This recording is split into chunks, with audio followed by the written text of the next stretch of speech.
Bienvenue sur Radio Montgeron. Radio Montgeron, la radio des Montgeronnais, avec des interviews et des surprises. Bonjour et vive à Radio Montgeron. Moi c'est Massalé. Et je passe une merveilleuse journée en écoutant la radio. C'est Françoise sur Radio Montgeron. Vive le déconfinement. Bonjour à tous les habitants de Montgeron. La solidarité entre les Montgeronnais, ça fait du bien. Après ce confinement très difficile pour tout le monde, je voulais vous inviter à sortir pour s'amuser. Bonjour, c'est mon anniversaire, j'ai 18 ans. Je m'appelle Elena. Vous souriez, buvez de l'eau, hydratez-vous, je sais pas.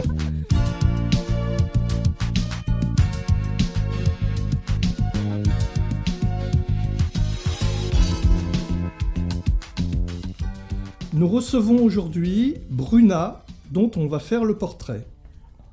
Quel est ton prénom ? Bruna, Est-ce que tu travailles ou est-ce que tu es à la retraite ? je suis à la retraite Depuis combien de temps ? depuis 20 ans. Où habites-tu ? À Montgeron, C'est où ? c'est dans l'Essonne. C'est où l'Essonne ? C'est à côté de Paris. Il y a 17 km pour aller à Paris, je crois. Et d'où est-ce que tu viens ? D'origine, je suis Lorraine. Je suis née à Nancy. Est-ce que tu as un souvenir d'enfance qui t'a marqué ? Oh, oui, j'en ai plusieurs. Mais il n'est pas très gai, celui que je vais te dire. Quand c'était la déclaration de la guerre, il y a eu l'exode. Et on habitait déjà ici avec mes parents dans le coin. Et on est parti en exode. Et on est passé à Orléans, qui venait d'être bombardée. Et il y avait une voiture qui était brûlée. Et je me suis aperçue qu'il y avait 4 paires de pieds sous cette voiture.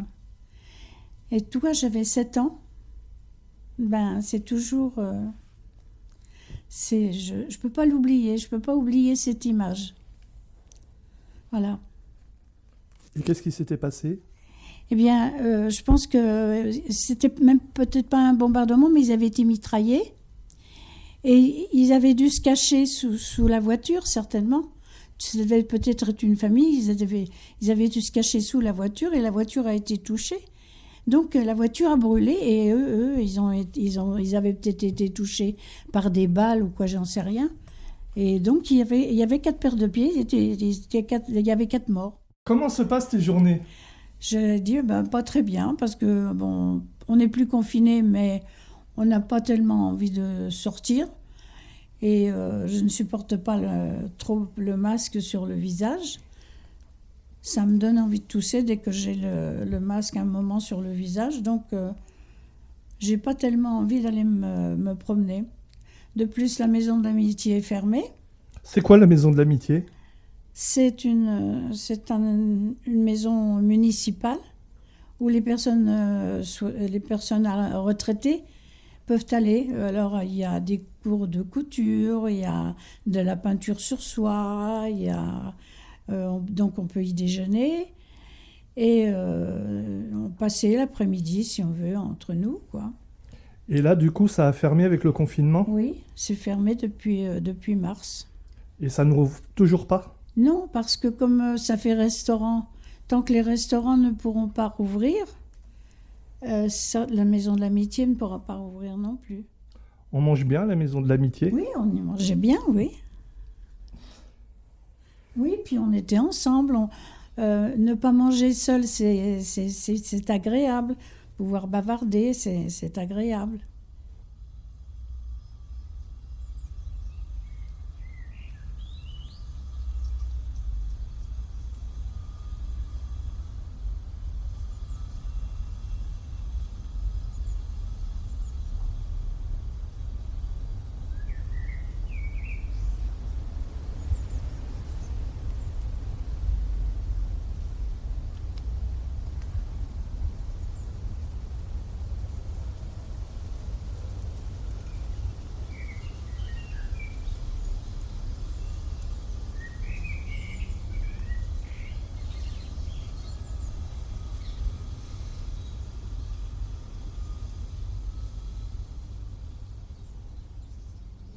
c'est agréable. Est-ce que tu as un animal de compagnie? Oui, depuis pas longtemps, j'ai une chatte qui est bien gentille. J'avais eu de mauvaises expériences avec les chats, donc je n'osais pas trop. Mais elle, je l'ai pris quand même parce qu'elle est âgée.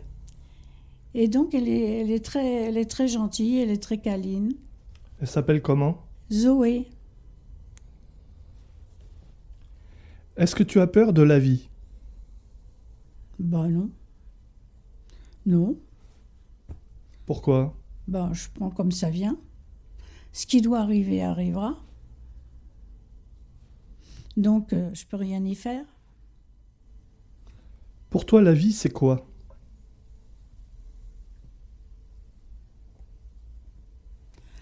Ben, je sais pas trop quoi te répondre là-dessus. La vie, ben, c'est un ensemble, enfin. Non, je sais pas trop comment m'expliquer.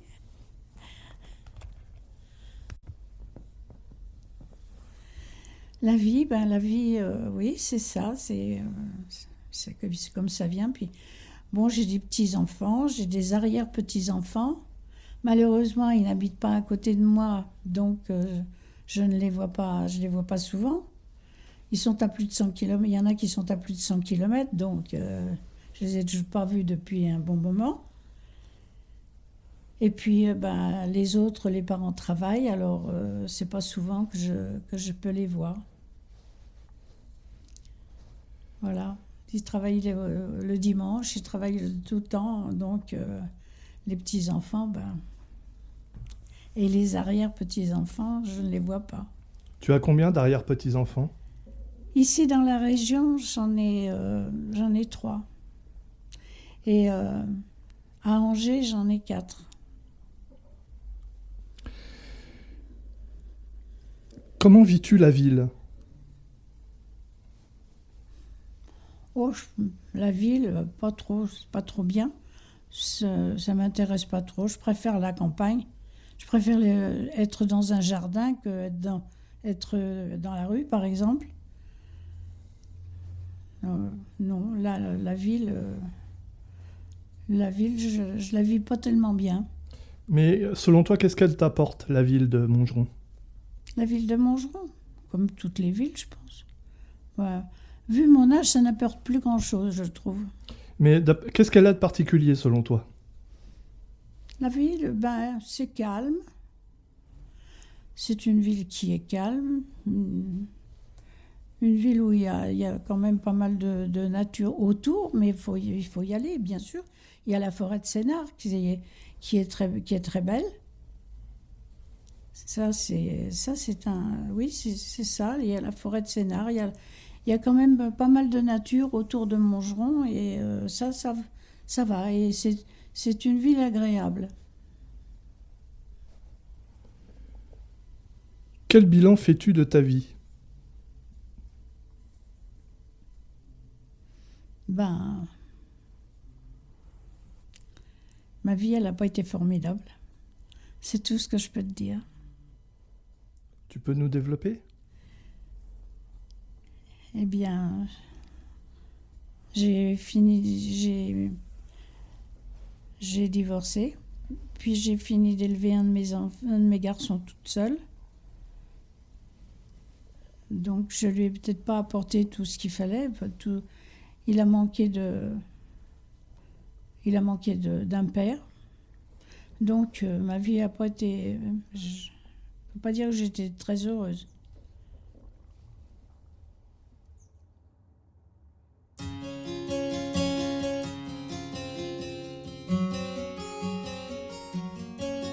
À l'orée du bois des souvenirs de mon enfance se niche l'oiseau chanteur qui vit ma souffrance et vit dans l'arbre le bel ange qui chante si beau. Il s'en vient l'automne et ses feuilles qui tombent au sol, ravivant mes plus belles années, mes plus belles amours. et du coin de l'arbre de ma tendre souvenance. L'oiseau chante toujours pour que le ciel danse. D'aussi loin que remonte ma mélancolie légère, vole vers les cimes l'enfant qui se souvient, si fier qu'il a eu sa chance au firmament des féeries magiques. Dans la forêt, musique, silence.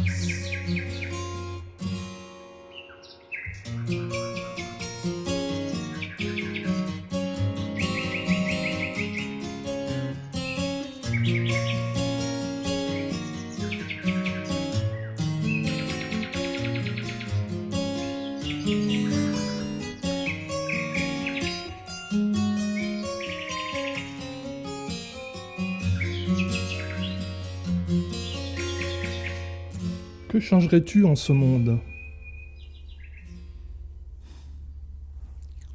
Eh ben, qu'est-ce que je changerais? La bêtise humaine. Parce que vraiment, l'époque où on vit, là, elle n'est pas intéressante. Pas du tout. Tu peux nous expliquer ton point de vue? Enfin, essaye de développer, par exemple, ce que tu veux dire.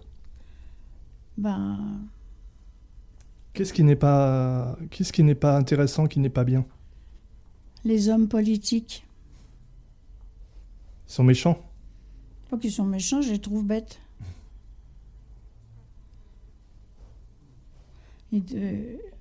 T'as un ministre, par exemple, qui te dit quelque chose, et 2 jours après, il te dit le contraire. Bon, ça, c'est pas intéressant, hein. Voilà. Oui, c'est ça. Mais qu'est-ce que toi, tu proposerais comme solution pour arranger tout ça? Moi, j'en ai pas. Si tu avais pas le pouvoir, on va dire, parce que le pouvoir, c'est un grand mot, mais si tu avais la capacité de changer les choses, qu'est-ce que tu ferais en premier? Qu'est-ce que je ferais en premier? Ben, déjà que les gens soient heureux, soient plus heureux. Que par exemple, ce qu'on vit en ce moment, ça n'existe pas. Là, le confinement, ça fait beaucoup de mal à certaines personnes. Donc, ce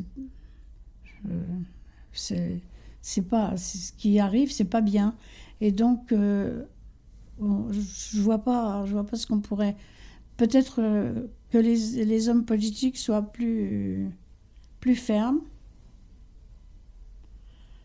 Et puis surtout plus intelligents. Qu'est-ce que tu trouves de beau dans ce monde? Ce que je trouve beau dans ce monde, c'est la nature.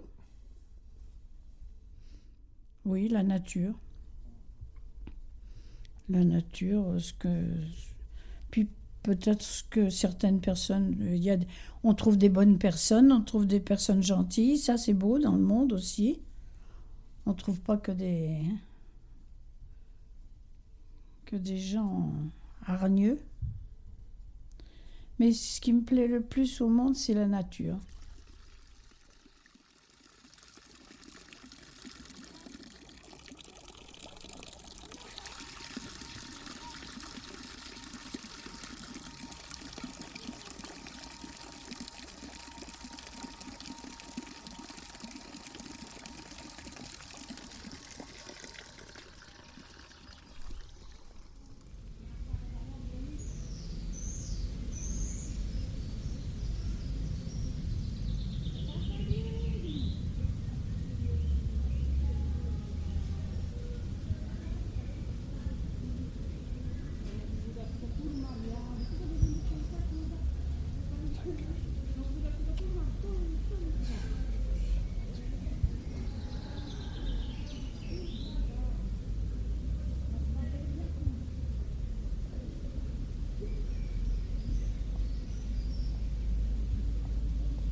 Est-ce que tu as peur de la mort?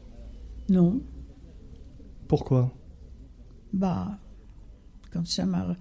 De toute façon, c'est la vie.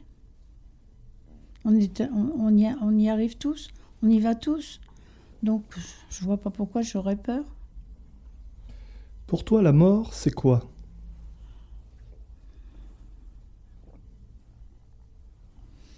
C'est qu'on fait de la place pour les autres.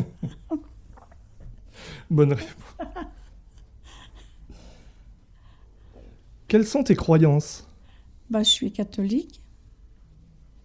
Donc, je crois en Dieu.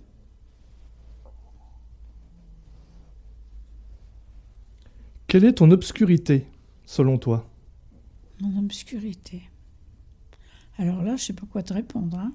Qu'est-ce qui, selon toi, est un de tes plus grands défauts? Mon plus grand défaut? Oui. Ben, j'en ai pas mal, hein. Il y a des défauts qui sont des qualités. Je sais pas, mais bon. Si nous en as un, par exemple? Je suis peut-être pas assez efficace dans ce que je fais. Surtout maintenant. Je t'ai pas demandé dans quoi tu travaillais. J'étais économe dans un collège privé. Enfin, c'était un collège. Il y avait maternelle, primaire et collège. Voilà. Et j'adorais ce métier parce que, en plus, j'étais avec des enfants. Voilà. Et ça, c'était... D'ailleurs, quelqu'un m'avait dit que j'étais tout à fait à ma place dans ce métier. Voilà. Tu as travaillé longtemps? Là, oui, j'ai travaillé 25 ans, parce qu'avant, je travaillais comme comptable dans le cabinet de comptabilité de mon père, jusqu'à ce qu'il prenne sa retraite.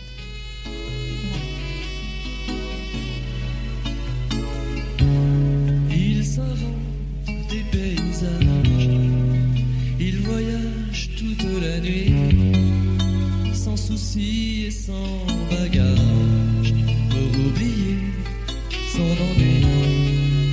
Le son d'une musique jazz suspend les coups de minuit, comme un point, la fin d'une page.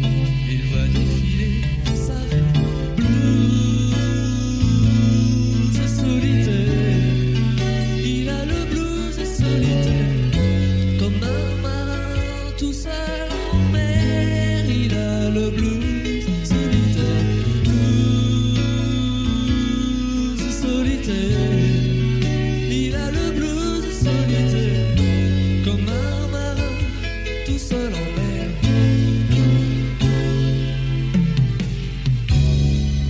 La lune éclaire les visages qui défilent nuit après nuit dans la tête d'un fou, d'un sage, pour conjurer son insomnie. Du haut de ces 12 étages,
enfin il retrouve sa vie. Pour toi, c'est quoi le travail? Le travail. Le travail, c'est un but dans la vie. C'est gagner bien sa vie pour faire vivre sa famille la plus heureuse possible. C'est rendre ses enfants heureux parce qu'on leur amène le confort. Oui, c'est ça. Pour moi, c'est ça le but dans la vie. Qu'est-ce que ça t'a apporté essentiellement? C'est ça, se faire une situation, et surtout avoir un travail qui te plaît. Et moi, j'avais un travail qui me plaisait beaucoup, où j'étais bien dans mon travail. Et ça, je pense que ça compte, ça doit compter beaucoup. Parce que quelqu'un qui n'aime pas son travail, quelqu'un qui va au travail à regret, c'est pas une vie. Je me dis que peut-être c'est une qualité d'être comme je suis. Comment vois-tu l'avenir? Mon avenir, alors là, il en reste plus beaucoup de mon avenir. Rester tranquille, continuer la vie que je mène là en ce moment, tranquillement. Voilà. Et en général, sur la planète, dans le monde entier, comment tu vois l'avenir? Je me demande si c'est très bon, parce que quand on voit tout ce qui se passe, quand on voit les maladies, les guerres, ça, c'est pas très agréable à vivre pour les gens, je trouve. Et là, ce qui nous arrive, c'est une catastrophe économique. Donc, on ne sait pas quel avenir on va avoir et surtout ce que vont avoir les gens comme avenir. C'est ça c'est dur à vivre. Eh bien, merci Bruna. Je vais te demander une dernière chose, si tu veux bien. Qu'est-ce que tu pourrais dire, parce que tu sais que c'est enregistré et que ça va passer sur une petite radio de YouTube. Et donc, il y a des gens qui vont l'entendre, ton interview. Qu'est-ce que tu pourrais leur adresser comme message, personnellement?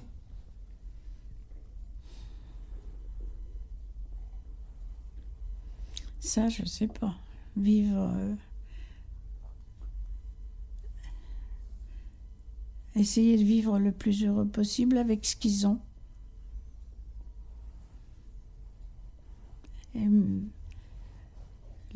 Oui, avec ce qu'ils ont, leurs enfants, leurs petits-enfants, et vivre avec ça.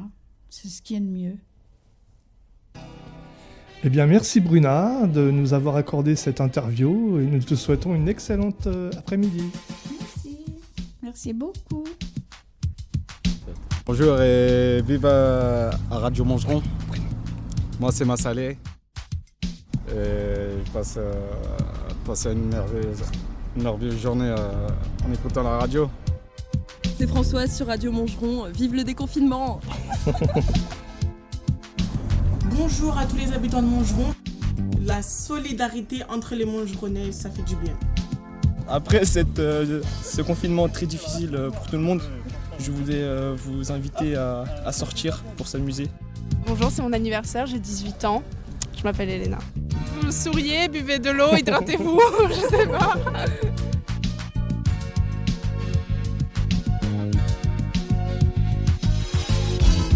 Vous venez d'écouter sur Radio Mangeron la première émission, la première interview, c'était celle de Bruna, une charmante Mangeronnaise. Et tous ensemble, nous vous souhaitons d'excellentes interviews sur Radio Mangeron et plein de surprises, n'oubliez pas. À bientôt.